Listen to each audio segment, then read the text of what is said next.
The Muqaddimah Chapter V Part 1. On the various aspects of making a living, such as profit and the crafts. The conditions that occur in this connection. A number of problems are connected with this subject. 1. The real meaning and explanation of sustenance and profit. Profit is the value realized from human labor. It should be known that man, by nature, needs something to feed him and to provide for him in all the conditions and stages of his life from the time of his early growth to his maturity and on to his old age. God is rich, but you are poor. One God too created everything in the world for man and gave it to him, as indicated in several verses of the Quran. He said, He created for you everything that is in the heavens and on earth. He subjected the sun and the moon to you. He subjected the sea to you. He subjected the firmament to you. He subjected the animals to you. 3. The same idea is indicated in many other passages of the Quran. Man's hand stretches out over the whole world and all that is in it, since God made man his representative on earth. Every man tries to get things, in this all men are alike. Thus, whatever is obtained by one is denied to the other, unless he gives something in exchange for it. When man has control of himself and is beyond the stage of his original weakness, he strives to make a profit, so that he may spend what God gives him to obtain his needs and necessities through barter. God said, thus, ask God for sustenance. 4. Man obtains some profit through no efforts of his own, as, for instance, through rain that makes the fields thrive, and similar things. However, these things are only contributory. His own efforts must be combined with them, as will be mentioned. His profits will constitute his livelihood, if they correspond to his necessities and needs. They will be capital accumulation, if they are greater than his needs. When the use of such accruing or acquired gain reverts to a particular human being and he enjoys its fruits by spending it upon his interests and needs, it is called sustenance.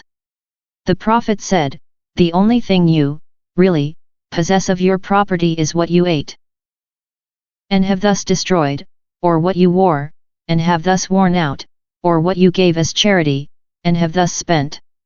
5.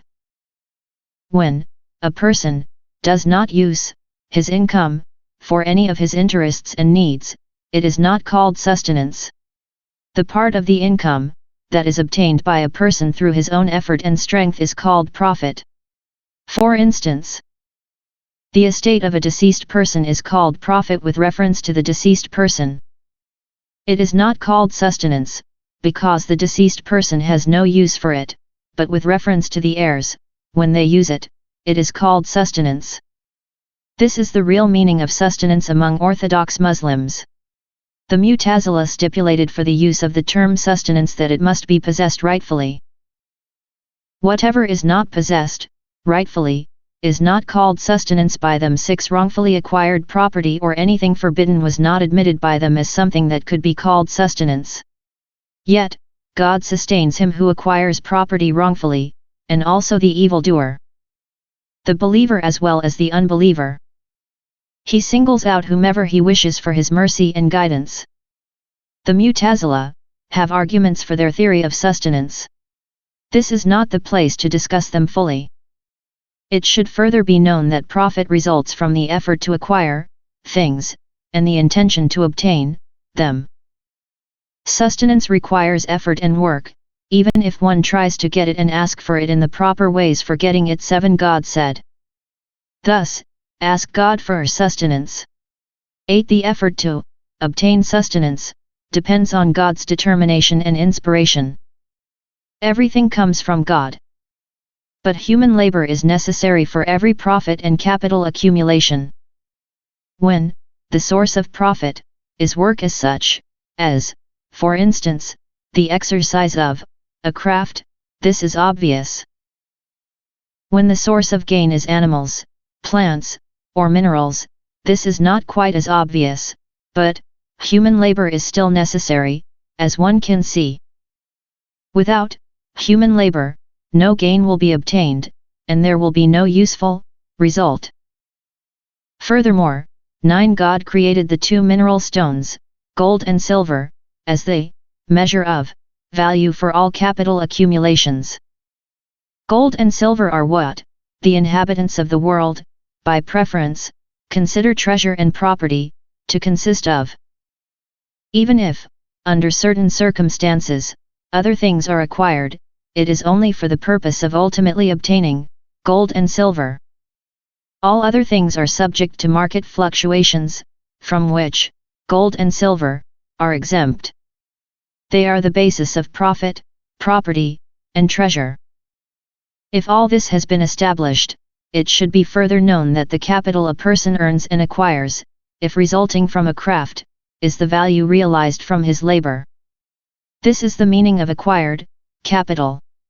There is nothing here, originally, except the labor, and the labor is not desired by itself as acquired capital, but the value realized from it.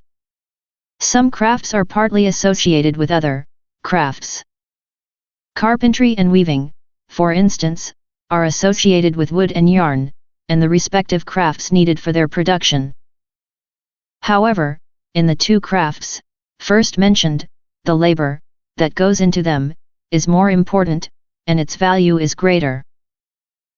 If the profit results from something other than a craft, the value of the resulting profit and acquired capital must also include the value of the labor by which it was obtained. Without labor, it would not have been acquired. In most such cases, the share of labor in the profit is obvious. A portion of the value, whether large or small, comes from the labor. The share of labor may be concealed. This is the case, for instance, with the prices of foodstuffs. The labor and expenditures that have gone into them show themselves in the price of grain, as we have stated before 10, but they are concealed items, in regions where farming requires little care and few implements. Thus, only a few farmers are conscious of the costs of labor and expenditures that have gone into their products. It has thus become clear that gains and profits, in their entirety or for the most part, are value realized from human labor. The meaning of the word sustenance has become clear. It is the part of the profit that is utilized. Thus, the meaning of the words profit and sustenance has become clear.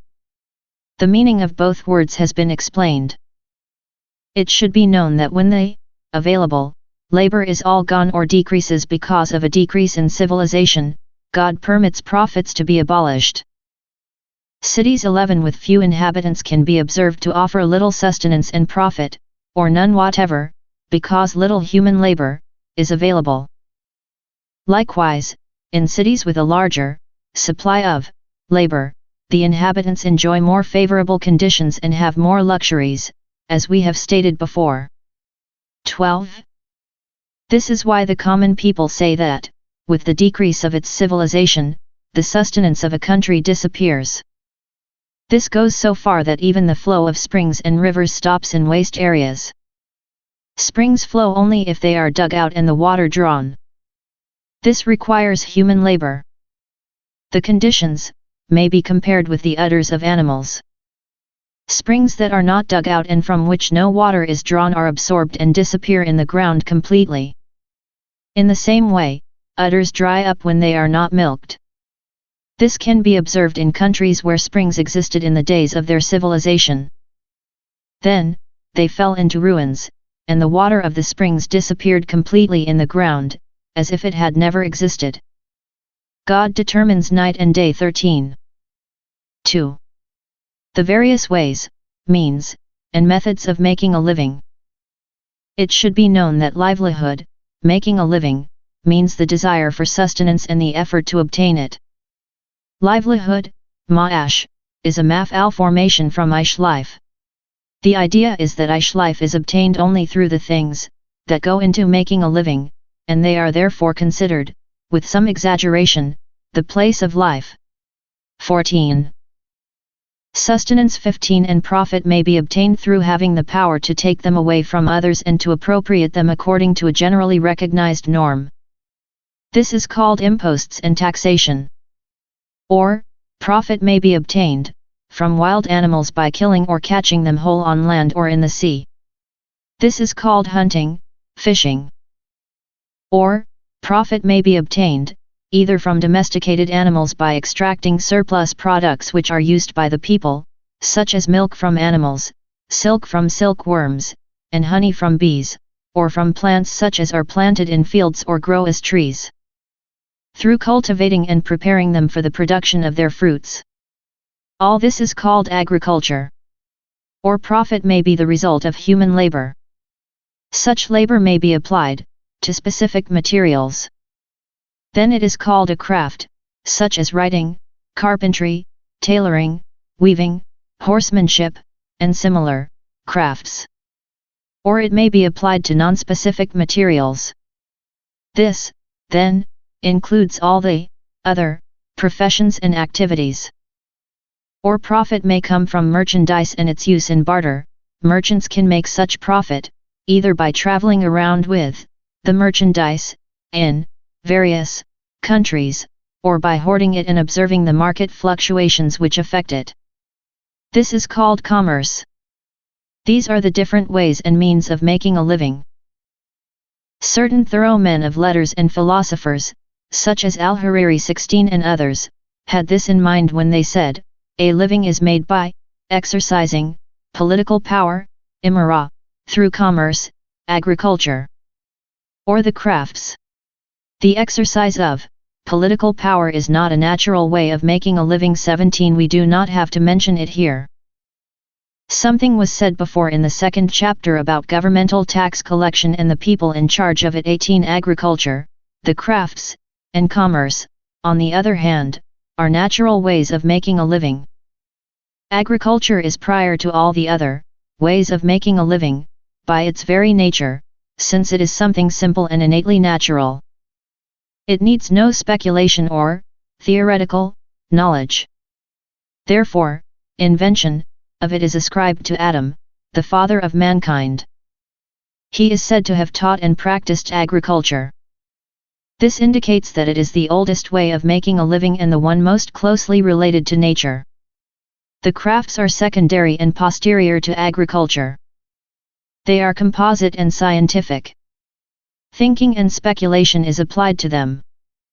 Therefore, as a rule, crafts exist only among sedentary peoples. Sedentary culture is posterior to Bedouin life, and secondary to it. In this sense, their invention was ascribed to Idris, 19, the second father of mankind. He is said to have invented them with the help of divine revelation for the human beings to come after him. Commerce is a natural way of making profits. However, most of its practices and methods are tricky and designed to obtain the profit margin between purchase prices and sales prices. This surplus makes it possible to earn a profit. Therefore, the law permits cunning in commerce, since commerce contains an element of gambling. It does not, however, mean taking away the property of others without giving anything in return. Therefore, it is legal. 20 and God knows better. 3. Being a servant is not a natural way of making a living. The ruler must use the services of men, such as soldiers, policemen, and secretaries, in all the departments of political power, imara, and royal authority with which he has to do. For each department, he will be satisfied with men who, he knows, are adequate, and he will provide for their sustenance from the treasury. All this belongs to political power and the living made out of it. The authority of political administration extends to all these men, and the highest royal authority is the common source of power for their various branches. The reason for the existence of servants on a lower level is the fact that most of those who live in luxury are too proud to take care of their own personal needs or are unable to do so, because they were brought up accustomed to indulgence and luxury. Therefore, they employ people who will take charge of such things for them. They give these people wages out of their own money. This situation is not praiseworthy from the point of view of manliness, which is natural to man, since it is a sign of weakness to rely on persons other than oneself. It also adds to one's duties and expenditures, and indicates a weakness and effeminacy that ought to be avoided in the interest of manliness. However, custom causes human nature to incline toward the things to which it becomes used. Man is the child of customs, not the child of his ancestors. 21. Moreover, satisfactory and trustworthy servants are almost non-existent. There are just 4 categories according to which a servant of this description, 22, can be classified. He may be capable of doing what he has to do, and trustworthy with regard to the things that come into his hands. Or, he may be the opposite in both respects, that is, he may be neither capable nor trustworthy. Or, he may be the opposite in one respect only, that is, he may be capable and not trustworthy, or trustworthy and not capable. As to the first kind, the capable and trustworthy servant, no one would in any way be able to secure the employment of such a person. With his capability and trustworthiness, he would have no need of persons of low rank, and he would disdain to accept the wages they could offer for his service, because he could get more. Therefore, such a person is employed only by emirs who have high ranks, because the need for rank is general. 23. The second kind, the servant who is neither capable nor trustworthy, should not be employed by any intelligent person, because he will do damage to his master on both counts. On the one hand, he will cause losses to his master through his lack of ability, and on the other hand, he will defraud him and deprive him of his property. In any event, he is a liability to his master. No one would want, or have occasion to, employ these 2 kinds of servants. Thus, the only thing that remains is to employ servants of the 2 other kinds, servants who are trustworthy but not capable, and servants who are capable but not trustworthy. There are 2 opinions among people as to which of the 2 kinds is preferable. Each has something in its favor. However, the capable servant, even when he is not trustworthy, is preferable. One can be sure that he will not cause any damage, and one can arrange to be on guard as far as possible against being defrauded by him. The servant, who may cause damage, even when he is reliable, is more harmful than useful because of the damage caused by him. This should be realized and taken as the norm for finding satisfactory servants. God has power to do what he wishes. 4. Trying to make money from buried and other treasures is not a natural way of making a living. It should be known that many weak-minded persons in cities hope to discover property under the surface of the earth and to make some profit from it. They believe that all the property of the nations of the past was stored underground and sealed with magic talismans. These seals, they believe, can be broken only by those who may chance upon the necessary knowledge and can offer the proper incense, prayers, and sacrifices to break them. The inhabitants of the cities in Afriqiya believe that the European Christians who lived in Afriqiya before Islam buried their property and entrusted its hiding place to written lists, until such time as they might find a way to dig it up again. The inhabitants of the cities in the east hold similar beliefs with regard to the nations of the Copts, the Romans, Byzantines, and the Persians. They circulate stories to this effect that sound like idle talk. Thus, a treasure hunter comes to dig where there was money buried, but does not know the talisman or the story connected with it. As a result, he finds the place empty or inhabited by worms. Or, he sees the money and jewels lying there, but guards stand over them with drawn swords. Or the earth shakes, so that he believes that he will be swallowed up, and similar nonsense. In the Maghrib there are many Berber students 24 who are unable to make a living by natural ways and means.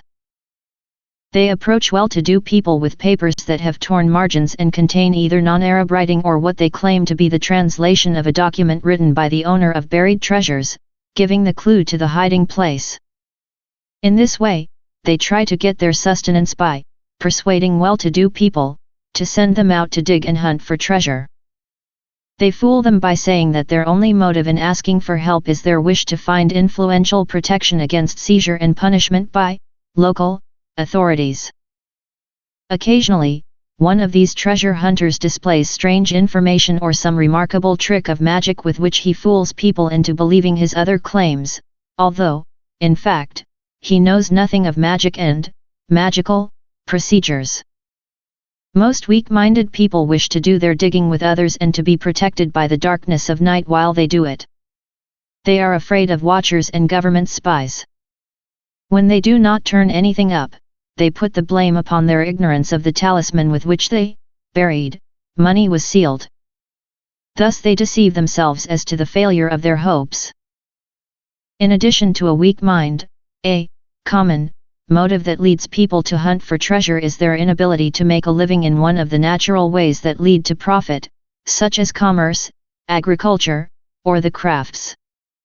Therefore, they try to make a living in devious ways, such as treasure hunting, and the like, not in one of the natural ways. For they are unable to make the effort necessary to earn something, and they trust that they can gain their sustenance without effort or trouble. They do not realize that by trying to make a living in an improper manner, they plunge themselves into much greater trouble, hardship, and expenditure of energy than otherwise. In addition, they expose themselves to the risk of punishment. Occasionally, a principal motive leading people to hunt for treasure is the fact that they have become used to ever-increasing, limitless luxury and luxury customs. As a result, the various ways and means of earning money cannot keep pace with and do not pay for their luxury requirements. When such a person cannot earn enough in a natural way, his only way out is to wish that at one stroke, without any effort, he might find sufficient money to pay for the luxury habits in which he has become caught. Thus, he becomes eager to find treasure, and concentrates all his effort upon that. Therefore, most of those who can be observed to be eager to hunt for treasure are people used to luxurious living.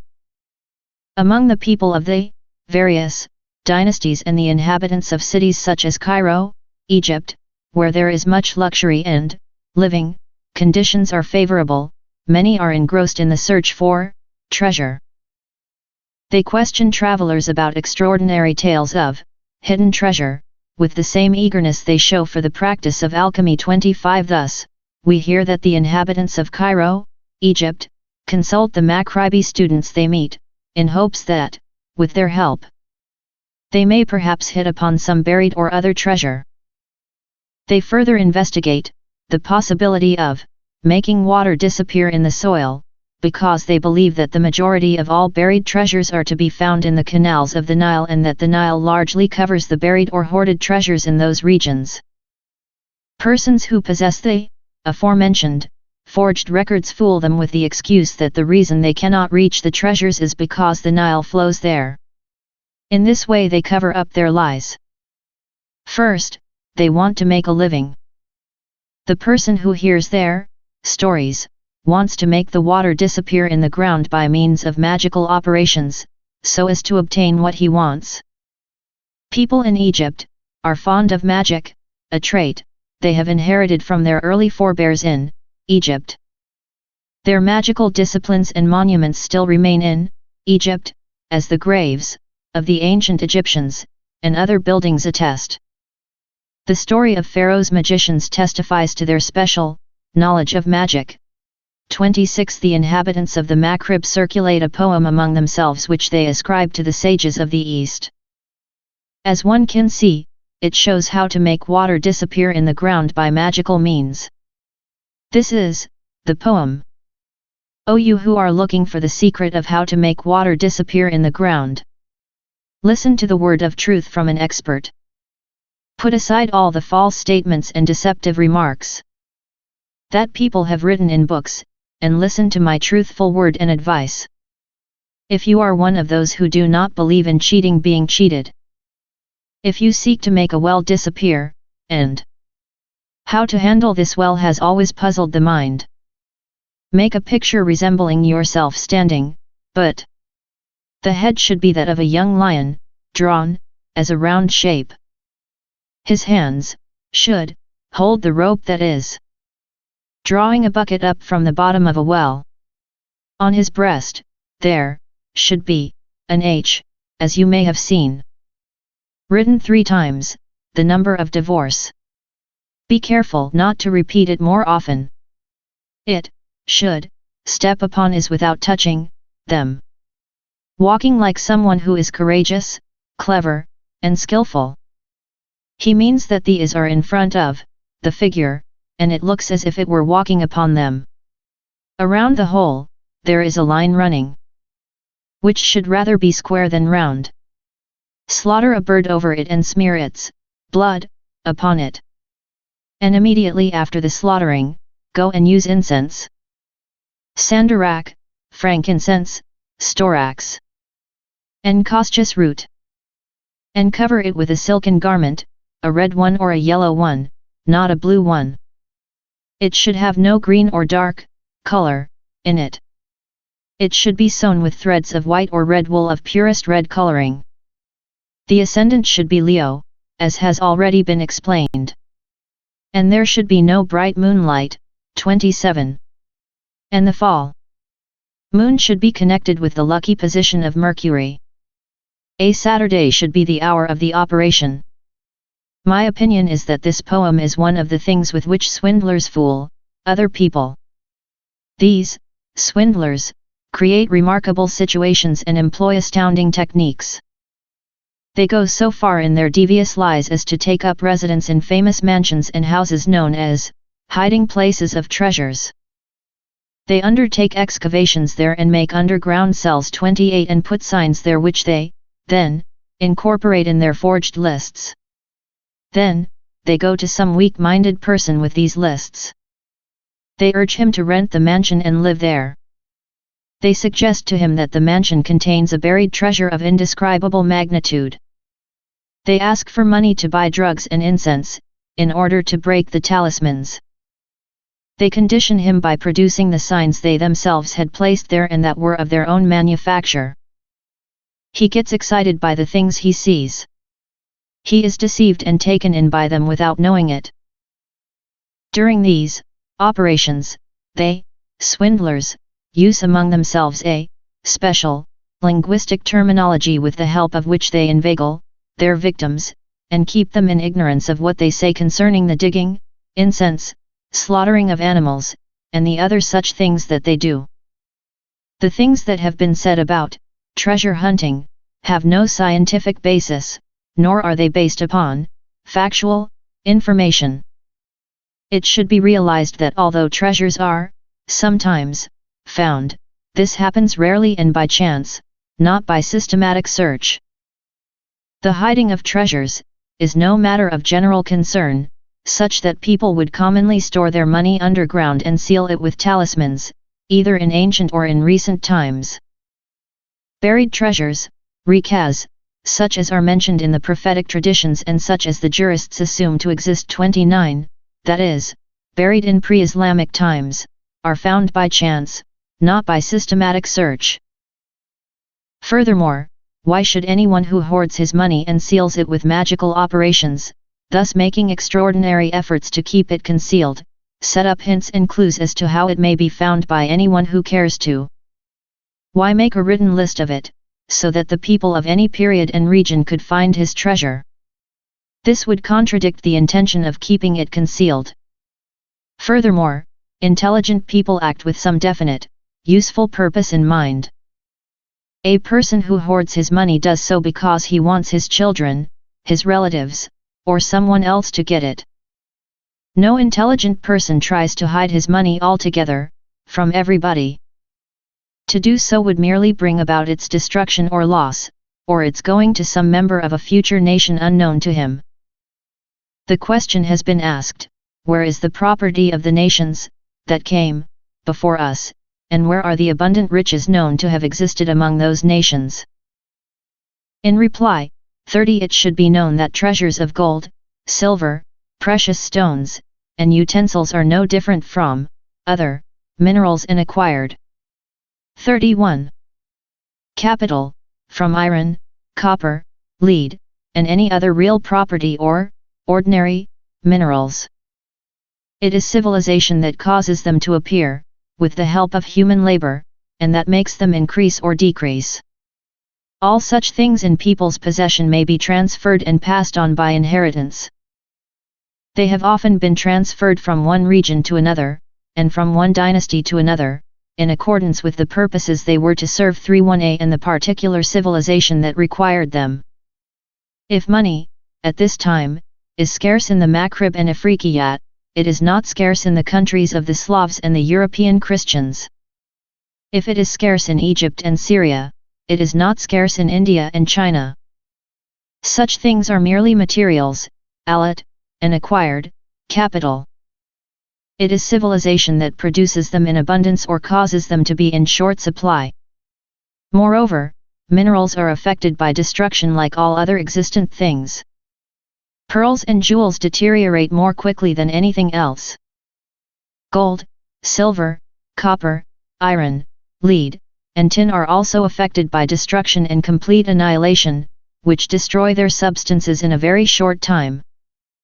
The occurrence of finds and treasures in Egypt is explained by the fact that Egypt was in the possession of the Copts for 2032 or more years. Their dead were buried with their possessions of gold, silver, precious stones, and pearls.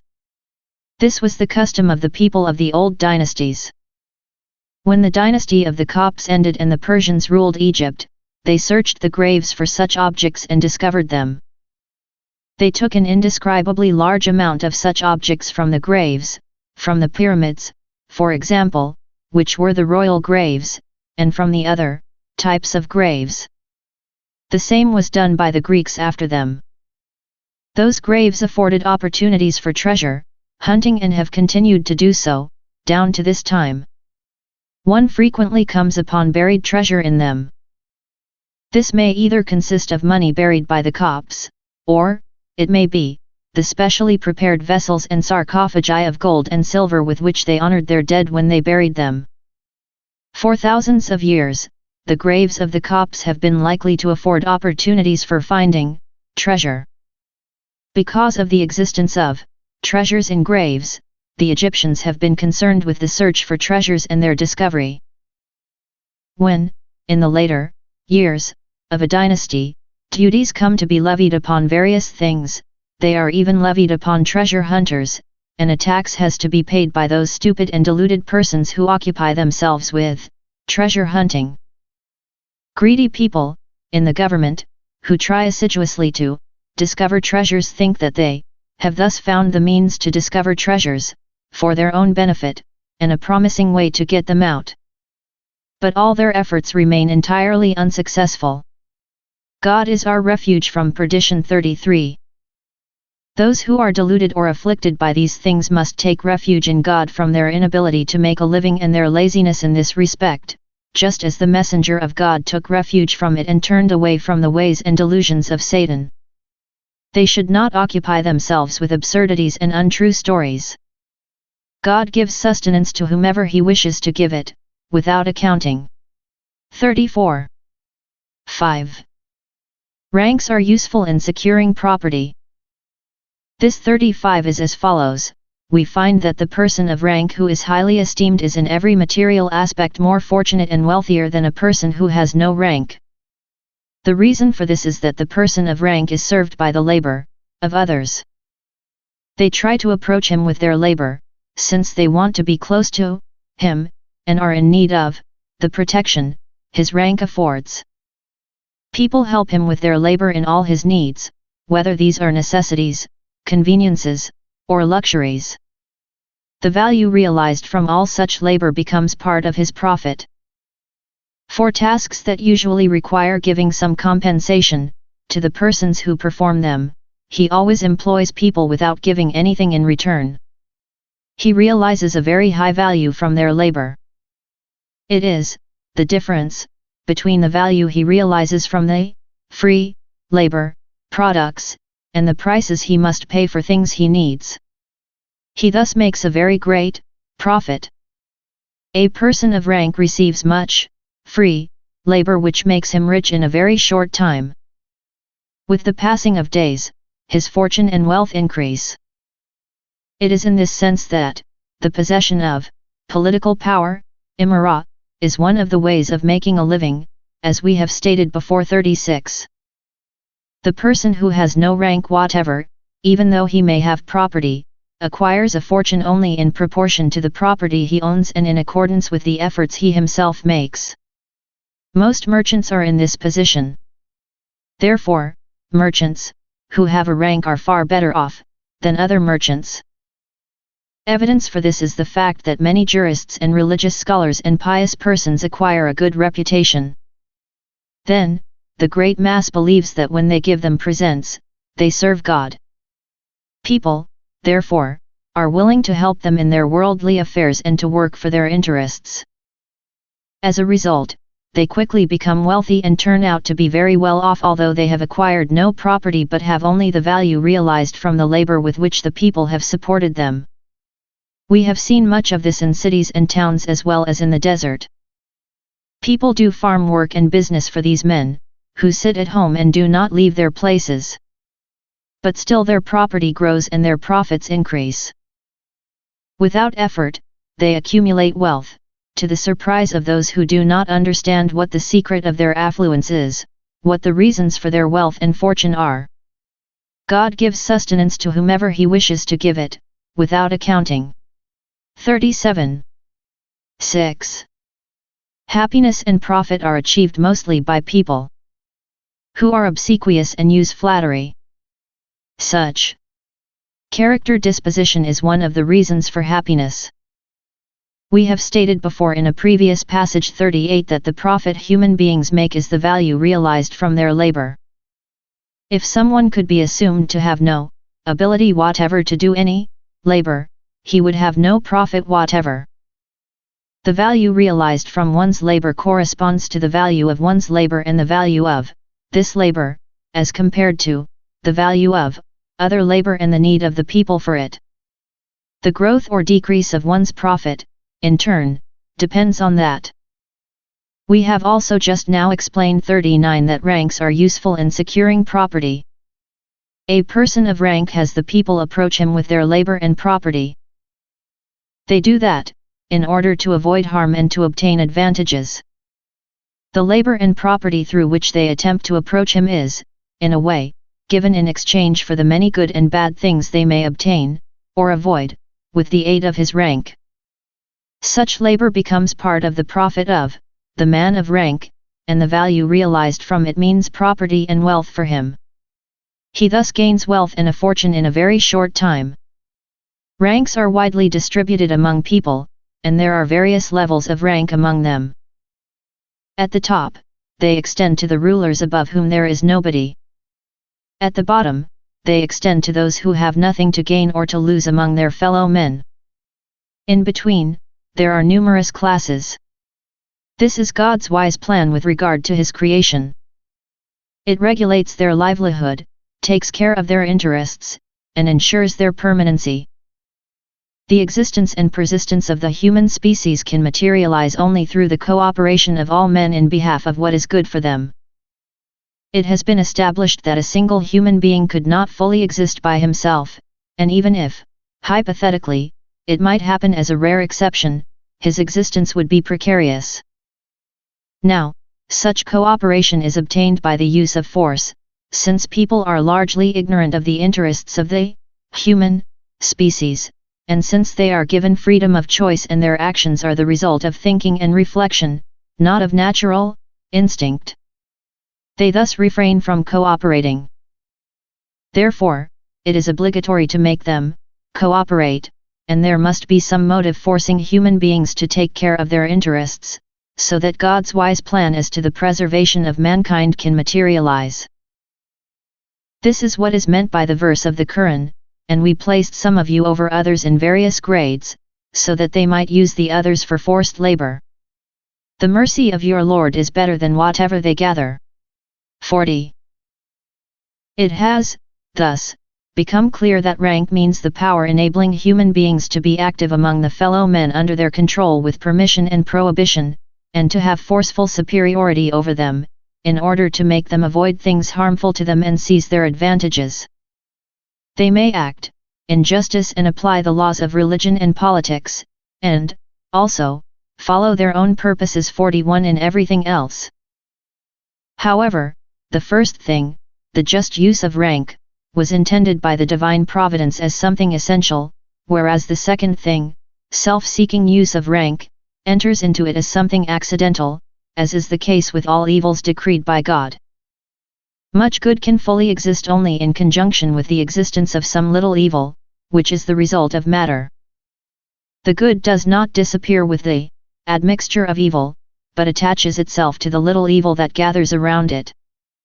This is the meaning of the occurrence of injustice in the world. It should be understood. Each class among the inhabitants of a town or zone of civilization has power over the classes lower than it. Each member of a lower class seeks the support of rank from members of the next higher class, and those who gain it become more active among the people under their control in proportion to the profit they get out of it. Thus, rank affects people in whatever way they make their living. Whether it is influential or restricted depends on the class and status of the person who has a particular rank. If the rank in question is influential, the profit accruing from it is correspondingly great. If it is restricted and unimportant, the profit is correspondingly small. A person who has no rank, even though he may have money, acquires a fortune only in proportion to the labor he is able to produce, or the property he owns, and in accordance with the efforts he makes coming and going. 42 to increase it. This is the case with most merchants and, as a rule, with farmers. It also is the case with craftsmen. If they have no rank and are restricted to the profits of their crafts, they will mostly be reduced to poverty and indigence, and they do not quickly become wealthy. They make only a bare living, somehow fending off the distress of poverty. If this has been established and if it further has become clear that rank is widely distributed and that one's happiness and welfare are intimately connected with the acquisition of rank, it will be realized that it is a very great and important favor to give away or grant a rank to someone, and that the person who gives it away is a very great benefactor.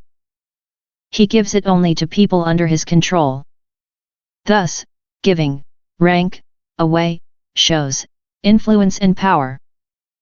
Consequently, a person who seeks and desires rank must be obsequious and use flattery, as powerful men and rulers require. Otherwise, it will be impossible for him to obtain any rank. Therefore, we have stated that obsequiousness and flattery are the reasons why a person may be able to obtain a rank that produces happiness and profit, and that most wealthy and happy people have the quality of obsequiousness and use flattery. Thus, too, many people who are proud and supercilious have no use for rank.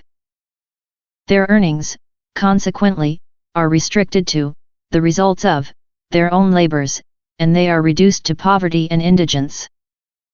It should be known that such haughtiness and pride are blameworthy qualities. They result from the assumption, by an individual, that he is perfect, and that people need the scientific or technical skill he offers. Such an individual, for instance, is a scholar who is deeply versed in his science, or a scribe who writes well, or a poet who makes good poetry. Anyone who knows his craft assumes that people need what he has. Therefore, he develops a feeling of superiority to them.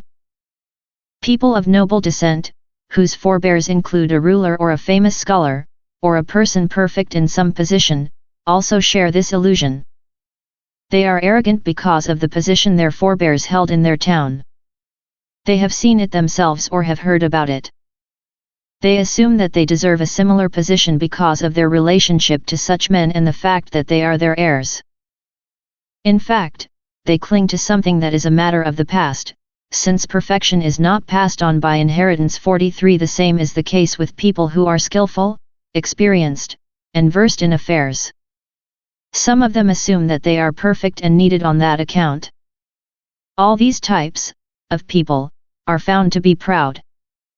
They are not obsequious and do not flatter people of a higher station. They belittle all others, because they believe that they are better than other people. One of them may even disdain to be obsequious to a ruler and consider such obsequiousness humiliating, abasing, and stupid. He expects people to treat him in accordance with what he thinks of himself, and he hates those who in any respect fail to treat him as he expects to be treated. He often gets to feel very anxious and sad, because they fail to treat him according to his expectations. He always worries much, because people refuse to give him what he considers his due. People, in turn, come to hate him, because of the egoism of human nature. Rarely will a human being concede perfection and superiority to another, unless he is somehow forced to do so by superior strength. Such forcefulness and superior strength is implied in rank. Thus, when a haughty person has no rank and he cannot have any, as has been explained, people hate him for his haughtiness, and he receives no share of their kindness. He obtains no rank from members of the next higher class, because he is hated by them, and, therefore, he cannot associate with them and frequent their homes. In consequence, his livelihood is destroyed. He remains in a state of indigence and poverty, or, in a state that is only a little better. The acquisition of wealth is altogether out of the question for him. In this sense, it is widely said among the people that a person who is perfect in knowledge obtains no share in worldly goods. The knowledge that is given to him is taken into account, and this is set apart as his share in worldly goods. This is the meaning of it. Everyone is successful at the things for which he was created. 44 God decides. There is no lord but him. In a dynasty, the character quality mentioned may cause disturbances among the ranks. Many people of the low classes come up to fill them, and many people of the higher classes have to step down on that account. The reason is that when a dynasty has reached its limit of superiority and power, the royal clan claims royal and governmental authority exclusively for itself. Everybody else despairs of getting any share in it. All the other people can only hold ranks below the rank of the ruler and under the control of the government. They are a sort of servant of his. Now, when the dynasty continues and royal authority flourishes, those who go into the service of the ruler, who try to approach him with advice, or who are accepted as followers by him because of their capability in many of his important affairs, will all be equal in rank in his eyes. Many common people will make efforts to approach the ruler with zealous counsel and come close to him through all kinds of services. For this purpose, such people make much use of obsequiousness and flattery toward the ruler, his entourage, and his family, so that eventually they will be firmly entrenched and the ruler will give them a place in the total picture of his administration. Thus, they obtain a large share of happiness and are accepted among the people of the dynasty. At such a time, the new generation of the dynasty, the children of the people who had seen the dynasty through its difficulties and smoothed its path, are arrogant. 45 Because of the noteworthy achievements of their forefathers. Because of them, they look down on the ruler. They rely on their influence, lasting, and become very presumptuous. 46 This makes the ruler hate them and keep away from them. He now leans toward those of his followers who do not rely upon any achievements of the past, and would not think of being presumptuous and proud. Their behavior is characterized by obsequiousness to the ruler, and flattery of him, and willingness to work for his purposes whenever he is ready for some undertaking. Their rank, consequently, becomes important. Their stations become high. The outstanding personalities and the elite 47 turn to them, because they receive so many favors from the ruler and have great influence with him. The new generation of the dynasty, meanwhile, keeps its proud attitude and continues to rely upon the achievements of the past. They gain nothing from that. It merely alienates them from the ruler and makes him hate them and give preference to his newly gained supporters until the dynasty is destroyed. This is natural in a dynasty, and this is usually at the origin of the importance of its followers. God does whatever he wishes. 7. Persons who are in charge of ISIS dealing with religious matters, such as judge, mufti, teacher, prayer leader, preacher, muezzin, and the like, are not as a rule very wealthy. The reason for this is that, as we have stated before, 48 profit is the value realized from labor, products. This value differs according to the varying degrees of need for a particular kind of labor. Certain types of labor, products, may be necessary in civilization and be a matter of general concern. Then, the value realized from these products is greater and the need for them more urgent than otherwise. Now, the common people have no compelling need for the things that religious officials have to offer. They are needed only by those special people who take a particular interest in their religion. Even if the offices of mufti and judge are needed in case of disputes, it is not a compelling and general need. Mostly, they can be dispensed with. Only the ruler is concerned with religious officials and religious institutions, as part of his duty to look after the public interests. He assigns the religious officials a share of sustenance proportionate to the need that exists for them in the sense just mentioned. He does not place them on an equal footing with people who have power or with people who ply the necessary crafts, even if the things that the religious officials have to offer are nobler, as they deal with religion and the legal institutions. He gives them their share in accordance with the general need and the demand of the population for them. Their portion, therefore, can only be small. Furthermore, because the things the religious officials have to offer are so noble, they feel superior to the people and are proud of themselves. Therefore, they are not obsequious to persons of rank, in order to obtain something to improve their sustenance. In fact, they would not have time for that. They are occupied with those noble things they have to offer and which tax both the mind and the body. Indeed, the noble character of the things they have to offer does not permit them to prostitute themselves openly. They would not do such a thing. As a consequence, they do not, as a rule, become very wealthy. I discussed this with an excellent man. He disagreed with me about it. But some stray leaves from the account books of the government offices in the palace of Al-Mamun came into my hand. They gave a good deal of information about income and expenditures at that time. Among the things I noticed were the salaries of judges, prayer leaders, and muezzins. I called the attention of the person mentioned to it, and he realized that what I had said was correct. He became a convert to my opinion, and we were both astonished at the secret ways of God with regard to his creation and his wise planning concerning his worlds. God is the creator, and he decides. 8. Agriculture is a way of making a living for weak people and Bedouins in search of subsistence. This 48a is because agriculture is a natural and simple procedure. Therefore, as a rule, sedentary people, or people who live in luxury, do not practice it. Those who practice it are characterized by humility. When Muhammad saw a plowshare in one of the houses of the Ansar, in Medina, he said, "Such a thing never entered anyone's house save accompanied by humbleness." 49. Al-Bukhari explained this statement as referring to too intense an occupation with agriculture, and he entitled the chapter in which he dealt with the tradition in question, warning against the consequences of too intensive an occupation with agricultural implements or transgression of the stipulated limit. However, The reason for it might possibly be that imposts come to be exacted from farmers, and lead to their domination and control by others.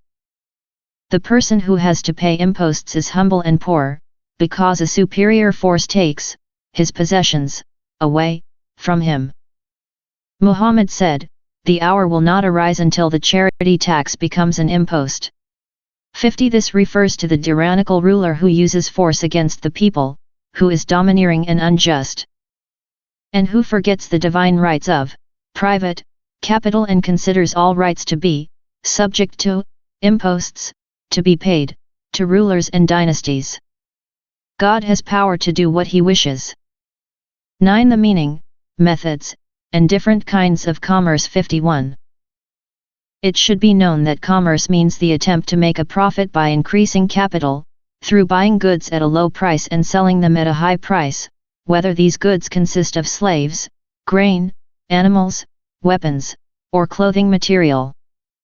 The accrued amount is called profit, rebite.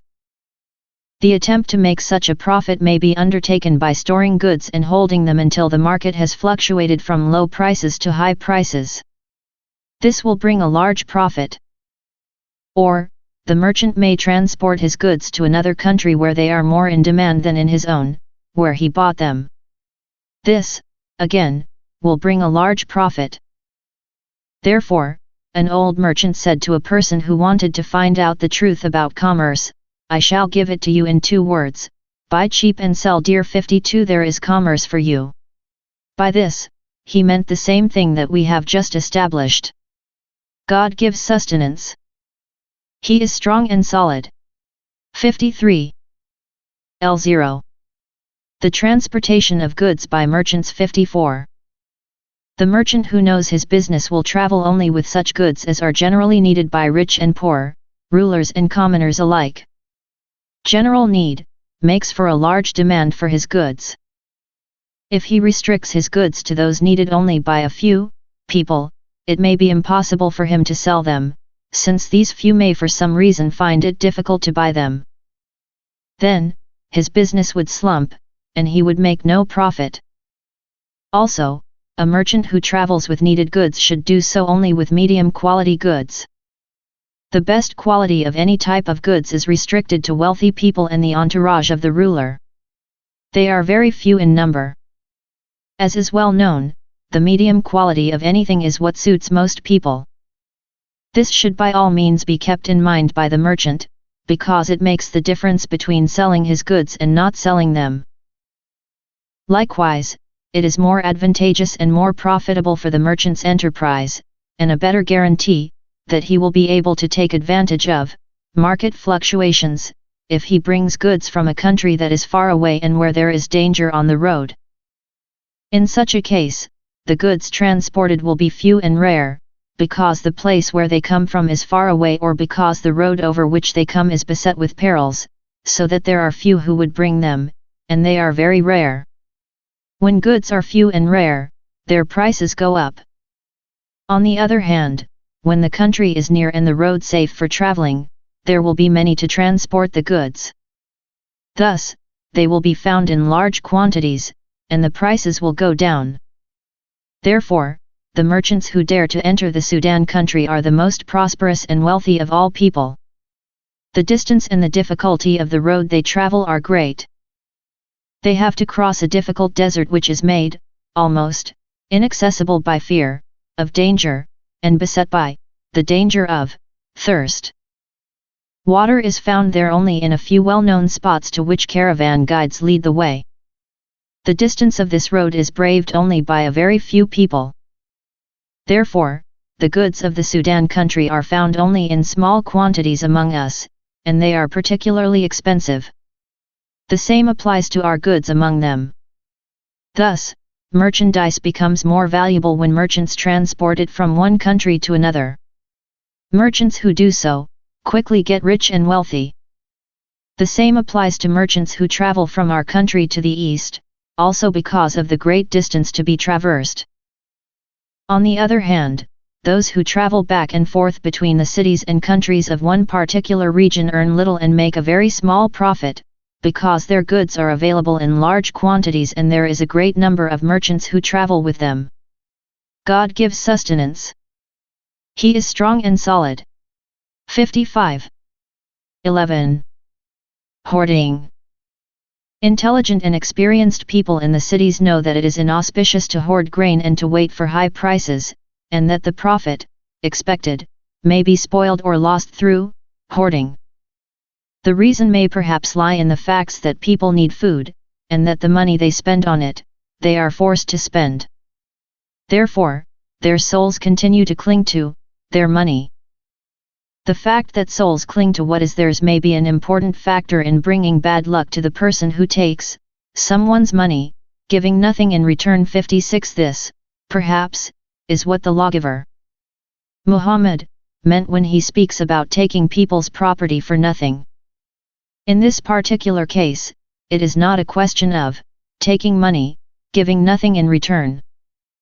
Still, people cling to the money spent for food.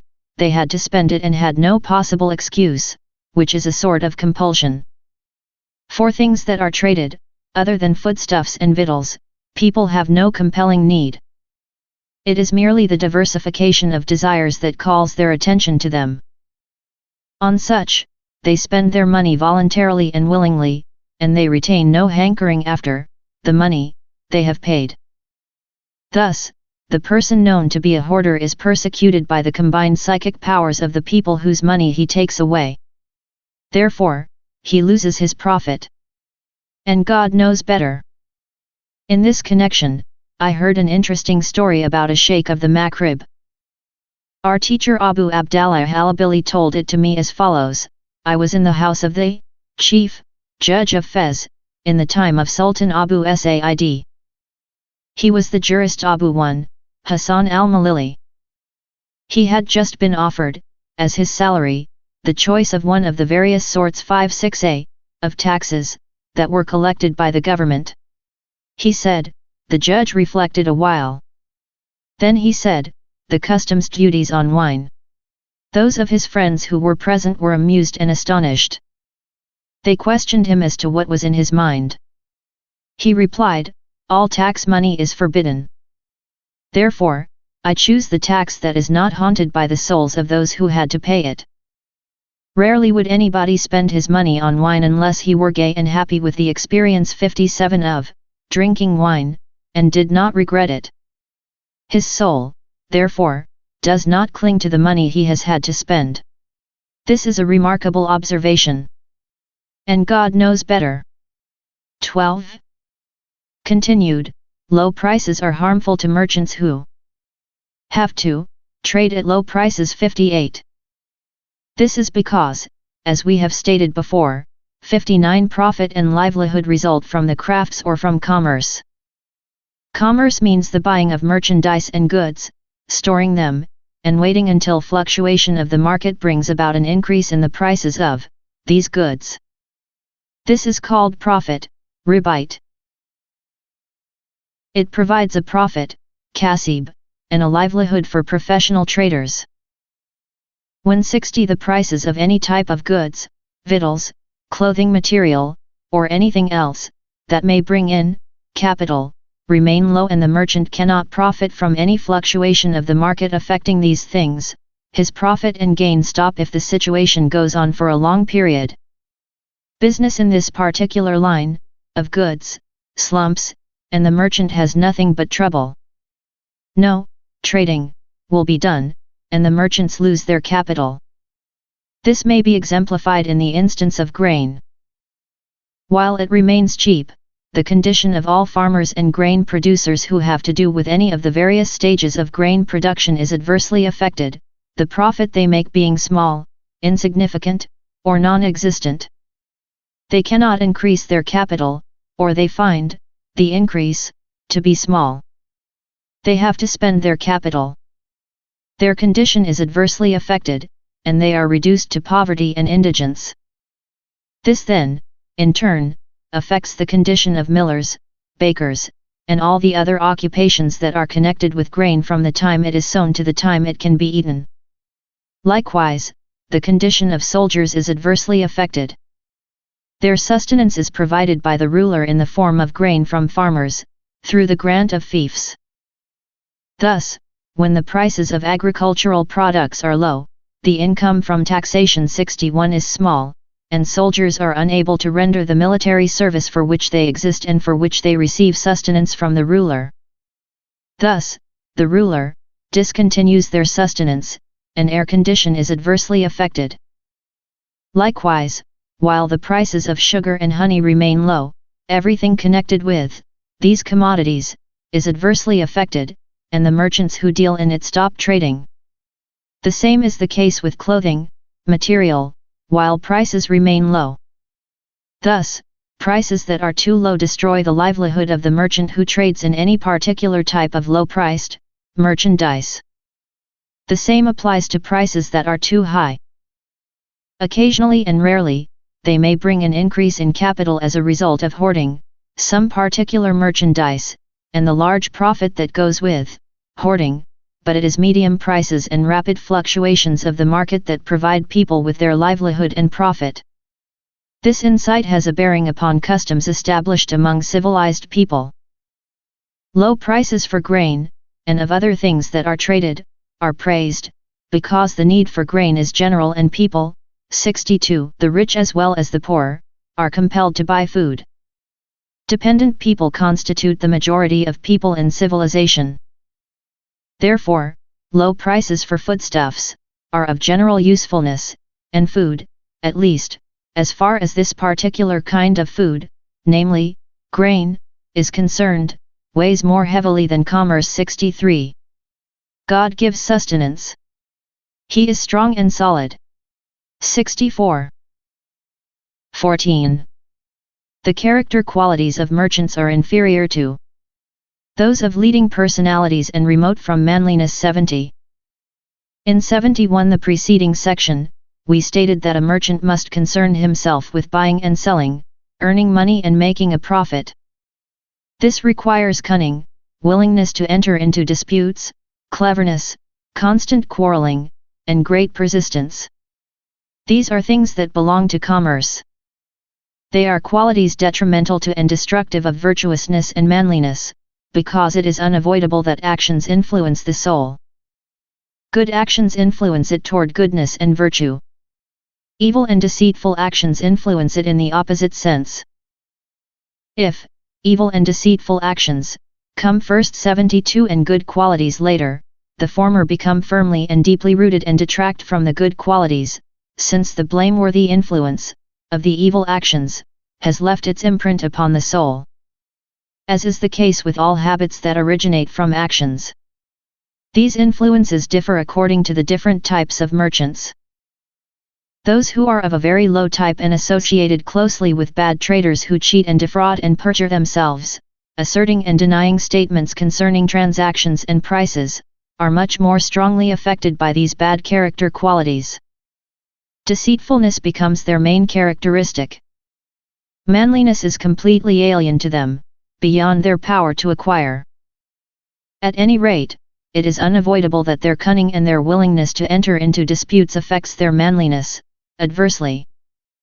The complete absence of any adverse effect is very rare among them. There exists a second kind of merchant, which we mentioned in the preceding section, namely, those who have the protection of rank and are thus spared the onus of having anything to do personally with such business manipulations. 73. They are most uncommon. For they are people who have all of a sudden come into the possession of a good deal of money in some unusual way, or have inherited money from a member of their family. Thus, they have obtained the wealth that helps them to associate with the people of the dynasty and to gain prominence and renown among their contemporaries. Therefore, they are too proud to have anything personally to do with such business manipulations, and they leave them to the care of their agents and servants. It is easy for them to have the magistrates confirm their rights, because the magistrates are familiar with their beneficence and gifts. These merchants will thus be remote from such bad character qualities, since they have nothing to do with the actions that bring them about, as has just been mentioned. Their manliness, therefore, will be very firmly rooted and very remote from these destructive qualities, save for the influences of such evil actions as may slip in behind the scenes. 74 For they are compelled to supervise their agents and to concur with or oppose the things they do and do not do. However, these activities are limited, and their influence is scarcely perceptible. God created you and whatever you do. 75. 14 The character qualities of merchants are inferior to those of noblemen and rulers.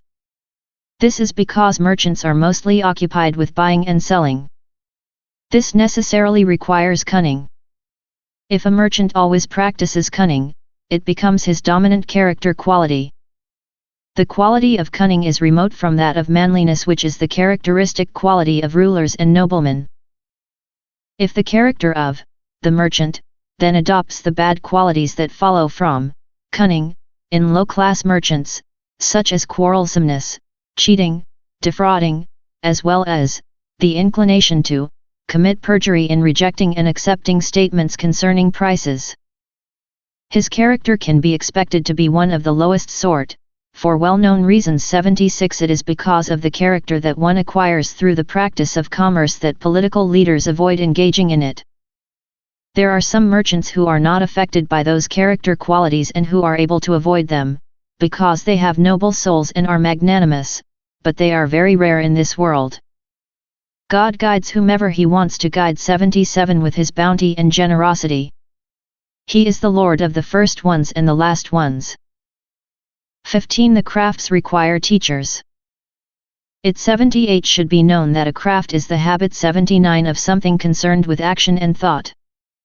Inasmuch as it is concerned with action, it is something corporeal and perceptible by the senses. Things that are corporeal and perceptible by the senses are transmitted through direct practice more comprehensively and more perfectly than otherwise, because direct practice is more useful with regard to them. A habit is a firmly rooted quality acquired by doing a certain action and repeating it time after time, until the form of that action is firmly fixed. 80 A habit corresponds to the original action after which it was formed. The transmission of things one has observed with one's own eyes is something more comprehensive and complete than the transmission of information and things one has learned about. A habit that is the result of personal observation is more perfect and more firmly rooted than a habit that is the result of information. The skill a student acquires in a craft, and the habit he attains, correspond to the quality of instruction and the habit of the teacher. Furthermore, some crafts are simple, and others are composite. The simple ones concern the necessities. The composite ones belong to the luxuries. The simple crafts are the ones to be taught firstly because they are simple, and, then, because they concern the necessities and there is a large demand for having them transmitted. Therefore, they take precedence in instruction. But, the instruction in them, as a consequence, is something inferior. The mind, however, does not cease transforming all kinds of crafts, including the composite ones, from potentiality into actuality through the gradual discovery of one thing after the other, until they are perfect. This is not achieved all at one stroke. It is achieved in the course of time and of generations. Things are not transformed from potentiality into actuality all at one stroke, especially not technical matters. Consequently, a certain amount of time is unavoidable. Therefore, the crafts are found to be inferior in small cities, and only the simple crafts are found there. When sedentary civilization in those cities increases, and luxury conditions there cause the use of the crafts, they are transformed from potentiality into actuality. 81. 16. The crafts are perfected only if there exists a large and perfect sedentary civilization. The reason for this is that, as long as sedentary civilization is not complete and the city not fully organized, people are concerned only with the necessities of life, that is, with the obtaining of food, such as wheat and other things. Then, when the city is organized and the available labor increases and pays for the necessities and is more than enough for the inhabitants, the surplus is spent on luxuries. The crafts and sciences are the result of man's ability to think, through which he is distinguished from the animals. His desire for food, on the other hand, is the result of his animal and nutritive power. It is prior to sciences and crafts because of its necessary character. The sciences and crafts come after the necessities. The susceptibility of the crafts to refinement, and the quality of the purposes they are to serve in view of the demands made by luxury and wealth, then correspond to the civilization of a given country. A small or Bedouin civilization needs only the simple crafts, especially those used for the necessities, such as the crafts of the carpenter, the smith, the tailor, the butcher, or the weaver. They exist there. Still, they are neither perfect nor well developed. They exist only inasmuch as they are needed, since all of them are means to an end and are not intended for their own sake. When civilization flourishes and the luxuries are in demand, it includes the refinement and development of the crafts. Consequently, these crafts are perfected with every finesse, and a number of other crafts, in addition to them, is added, as luxury customs and conditions demand. Among such crafts are those of the cobbler, the tanner, the silk weaver, 82 the goldsmith, and others. When the civilization is fully developed, these different kinds of crafts are perfected and refined to the limit. In the cities, they become ways of making a living for those who practice them. In fact, they become the most lucrative activities there are, because urban luxury demands them. Other such crafts are those of the perfumer, the coppersmith, the bath attendant,